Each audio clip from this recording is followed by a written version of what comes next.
أعوذ بالله من الشيطان الرجيم. بسم الله الرحمن الرحيم. وإن من أهل الكتاب لمن يؤمن بالله وما أنزل إليكم وما أنزل إليهم خاشعين لله. مخکې آیت مبارکه کې د مؤمنانو لپاره بشارت بیان کړلی شو. دې آیت مبارکه کې اوس د اهل کتابو هغه اهل کتاب چې هغوی ایمان راوړی دی په نبی آخر الزمان باندې، داو دپاره خصوصي د بشارت ذکر کولی کی. نو فرمای وَإِنَّ مِنْ أَهْلِ الْكِتاب، او ځینې د اهل کتابونه، یعنی ټول اهل کتاب بد خلک نه دی.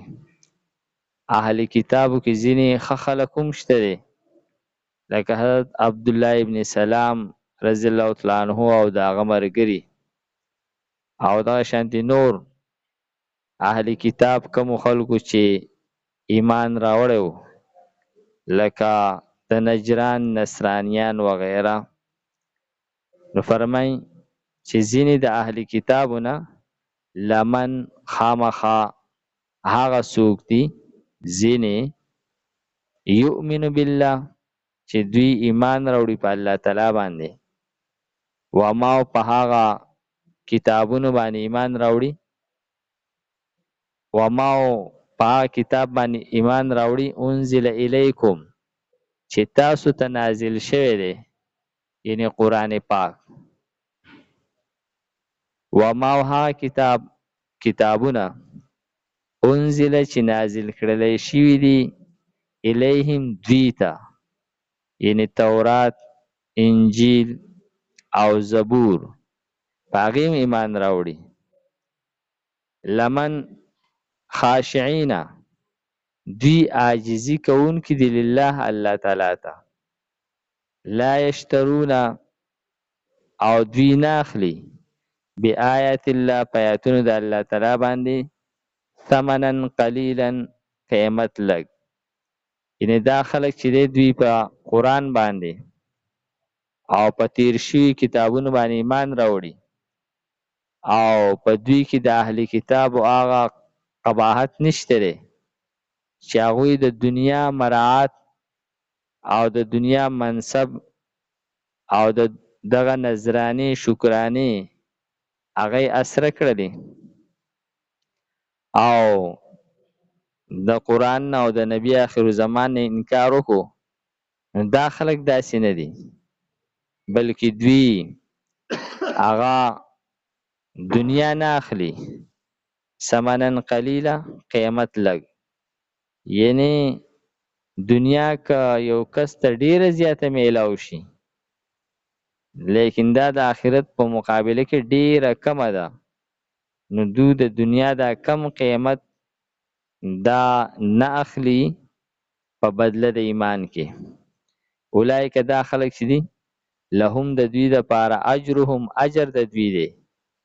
دې کې د دوی ته بشارت ورکولی کېږي، بشارت اخرویه، چې د دوی دپاره اجر دی عند ربهم، په نزد د رب خپل. ان الله، یقینا الله تعالی چې دی سریع الحساب، زر حساب کوونکی دی. الله تعالی ډیر زر حساب کوونکی دی. د دوی حساب به وکړلی شي او د دوی بدله به دوی ته میلاو شي، او یا په قیامت قایمېدلو سره، او یا کم سی کم د هر کس د مرګ نه پس د هغه حساب شروع کیږي. یا ایها الذین آمنو، ای مومنانو، اصبرو، صبر کوئ، وصابرو، او یو بل ته تلقین کوئ د صبر. دې آیت مبارکه کې بیا د گویا چې د پوره صورت خلاصه بیانېږي او نچوړ ذکر کولی کېږي، او ټولو مؤمنانو ته خطاب دی، که هغه اهل کتاب مؤمنان دي او که عام مؤمنان دي. فرمای ای مؤمنانو اصبرو، صبر کوئ، صبر په مصائب باندې هم کوئ، صبر په دین باندې هم کوئ، یعنی په طاعات باندې، په نیکو اعمالو باندې صبر کوئ، یعنی استقامت کوئ او د ګناهونو نه ځان صبر کوئ. والصابرو او یو بل ته د صبر تلقین کوئ، یو بل ته د صبر هغه تسلی ورکوئ.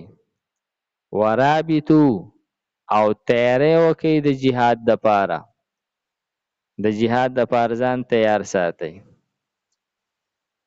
دا د مسلمانانو دا کم بد حالات چې روان دي، هغه که د غزا دی او که هغه د شام دی او که هغه د کشمیر دی او که د هر ځای دی، د دې وجه دغه ده ګویا چې په دې آیت باندې مونږ عمل نه دی کړی. دشمن چې دی نو څومره غټ تیاری کړی دی چې هغه یو میزایل په یو بټن باندې د خپل ملک نه راوولي او زموږ ملک ته وولي، او زموږ میزایل چې دی هغه په لاره کې خراب کړي او بیکاره کړي. دا د هغوی تیاری دی او د هغو په مقابله کې زموږ تیاری چې دی دا د نش برابر دی. او بیا خاص طور باندې دغه د غزا او د فلسطین خلک چې هغوی سره صرف چې دی نو د دغه میزایلو په مقابله کې غولیل، لیندي دي او کاڼي دي، نو دا ګویا چې صراحتاً دې خلکو په دې آیت باندې عمل نه دی کړی او موجوده څومره تکلیف چې هغه جوړ دی او کم غم جوړ دی دا په دې آیت باندې عمل نه کول دي. نو فرمایي ورابطو او تیاری وکئ د جهاد، واتقوا الله او د الله تعالی نه ویریږئ، لعلکم تفلحون شاید چې تاسو کامیاب شئ. وإن او یقینا من اهل الكتاب ځینې د اهل کتابونه لمن خامخا هغه څوک دي یؤمن بالله چې ایمان راوړي په الله باندې، وما او په هغه کتاب باندې انزل چې نازل کړلی شی دی الیکم تاسو ته، وما او هغه کتابونه انزل چې نازل کړلی شي دی الیهم دوی ته، خاشعین عاجزي کوونکي دي لله الله تعالی ته، لا یشترون نه اخلي دوی بآیات الله په آیتونو د الله تعالی کې، د الله تعالی د آیتونو په مقابله کې ثمنا قلیلا قیمت لږ، اولئک دا کسان چې لهم د دوی دپاره اجرهم اجر د دوی دی عند ربهم پنیز د رب خپل، ان الله یقینا الله تعالی چې دی سریع الحساب زر حساب کوونکی دی.